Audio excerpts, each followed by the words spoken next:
навърши 50 години от отварянето на детската градина в квартал Галата Люляче.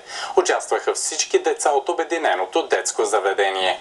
Обединеното детско заведение Люляче във Варна отбеляза 50 годишнината от създаването си със спектакъл "Приказка" на сцената на драматичния театър Стоян Бъчваров. Беше разказана историята за Люляче, отвлечено от големи птици.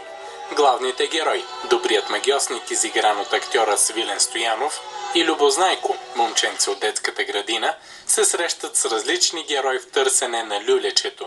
В спектакъла участваха всички деца от детската градина. Намерили сме така максимално най-доброто сме изкарали от тях и сме намерили място на всяко едно дете, така че да може то да се чувства добре и с удоволствие да вземе участие в спектакъла. Детската градина Люляче е в квартал Галата и в нея има деца от 1 до 7 годишна възраст. Приказката, която те разказаха на основната сцена на драматичния театър, беше интересна и вълнуваща.